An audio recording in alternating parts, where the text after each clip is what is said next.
Alors aujourd'hui, on se penche sur un sujet complexe mais passionnant, la maladie de Crohn et la rectocolite hémorragique. Ce sont deux maladies inflammatoires chroniques de l'intestin, les MICI.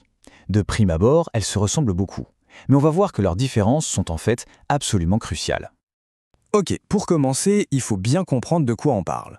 Le terme MICI, ça regroupe des maladies où le tube digestif est enflammé de façon chronique. La vie des personnes concernées est vraiment rythmée par des phases de poussée, où l'inflammation est très active, et des phases de rémission, où tout se calme. C'est le socle commun de la maladie de Crohn et de la rectocolite. Et là, attention, on touche tout de suite à une différence majeure. Il faut imaginer la paroi de l'intestin comme un mur. Avec la maladie de Crohn, l'inflammation, elle, peut creuser et traverser toute l'épaisseur du mur. Alors que pour la rectocolite hémorragique, c'est beaucoup plus en surface, ça ne touche que la première couche, un peu comme la peinture. Gardez bien cette image en tête parce qu'elle explique presque tout le reste. Alors voilà comment on va procéder pour y voir plus clair.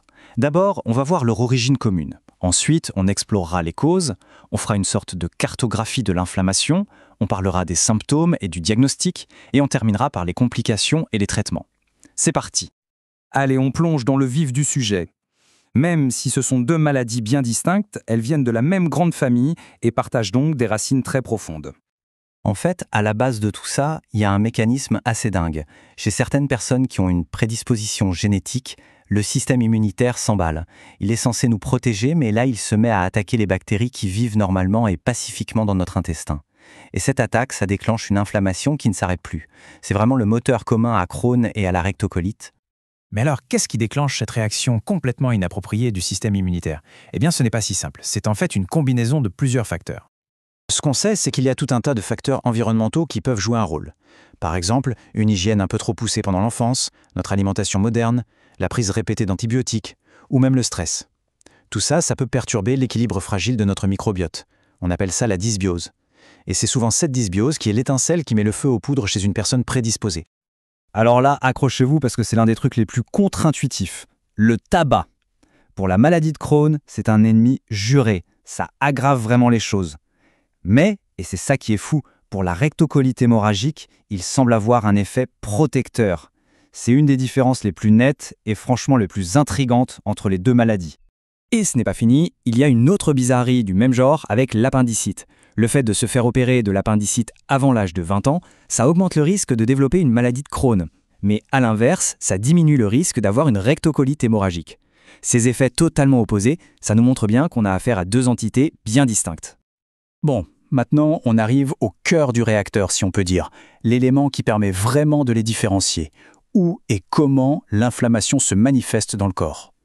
Pour bien visualiser la chose, il y a une image qui marche super bien. Pour la maladie de Crohn, il faut imaginer des îlots d'inflammation. C'est-à-dire qu'on peut avoir une zone malade, puis une zone parfaitement saine, puis une autre zone malade. C'est discontinu. Pour la rectocolite, c'est l'inverse. C'est comme un rivage, une inflammation continue qui part d'un point et qui remonte sans laisser d'espace sain. Et quand on regarde dans le détail, c'est flagrant. La rectocolite, son nom l'indique, commence toujours par le rectum. Toujours. Et à partir de là, elle peut remonter dans le côlon, mais c'est tout. Jamais elle n'ira dans l'intestin grêle. La maladie de Crohn, elle, c'est une nomade. Elle peut s'installer n'importe où, de la bouche à l'anus. Elle a une petite préférence pour la fin de l'intestin grêle, qu'on appelle l'iléon, mais rien ne lui est interdit. Et si on reprend notre image du mur du début, ce tableau résume tout parfaitement. Pour Crohn, on a des lésions discontinues, en îlot, et surtout profondes, qui traversent le mur. On dit qu'elles sont transmurales. Pour la rectocolite, des lésions continues, en rivage, et qui restent en surface. Et c'est vraiment cette différence de profondeur qui va conditionner la suite, notamment les complications. Bon, tout ça c'est la théorie, mais concrètement, au quotidien, comment ça se traduit? Quels sont les symptômes? Et surtout, comment les médecins arrivent-ils à faire la différence? En général, pour la maladie de Crohn, ce sont les douleurs abdominales, parfois très fortes, qui sont vraiment au premier plan.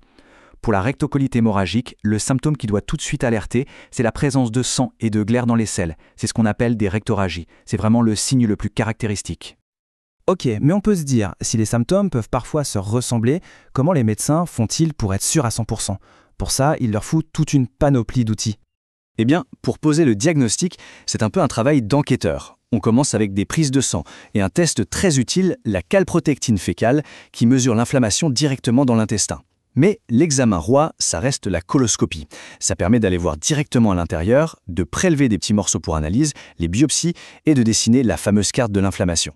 Et pour Crohn, comme la maladie peut se cacher dans l'intestin grêle, on a souvent besoin d'imagerie complémentaire, comme une entéro-IRM. Allez, on aborde la dernière ligne droite, les risques sur le long terme qui sont associés à ces maladies et bien sûr les stratégies pour les prendre en charge.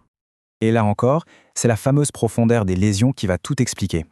Comme l'inflammation de Crohn est profonde, elle peut creuser et créer des sortes de tunnels anormaux qu'on appelle des fistules, ou alors cicatriser en rétrécissant le diamètre de l'intestin, ce sont les sténoses. Pour la rectocolite, le danger est différent. Une poussée très sévère peut paralyser et dilater le côlon de façon extrême. C'est une urgence absolue qu'on appelle le mégacolon toxique. L'inflammation chronique, malheureusement, ça augmente le risque de développer un cancer colorectal. C'est vrai pour les deux maladies. Mais ce qu'on voit très bien ici, c'est que ce surrisque est bien plus important avec la rectocolite hémorragique, surtout quand la maladie est ancienne et touche une grande partie du côlon. Alors comment on gère tout ça ? La stratégie, en gros, elle se déroule en plusieurs étapes. Le premier but, c'est d'éteindre l'incendie, de calmer l'inflammation avec des médicaments anti-inflammatoires, immunosuppresseurs ou des traitements plus récents et très ciblés, les biothérapies. Une fois le calme revenu, l'objectif est de maintenir cette rémission le plus longtemps possible. Et la chirurgie, elle, intervient en dernier recours, en cas de complications ou quand les médicaments ne fonctionnent plus. Donc, pour résumer, ce qu'il faut absolument retenir, c'est ça. Même si elles font partie de la grande famille des hémicies, la maladie de Crohn et la rectocolite hémorragique sont vraiment deux maladies avec des personnalités bien distinctes.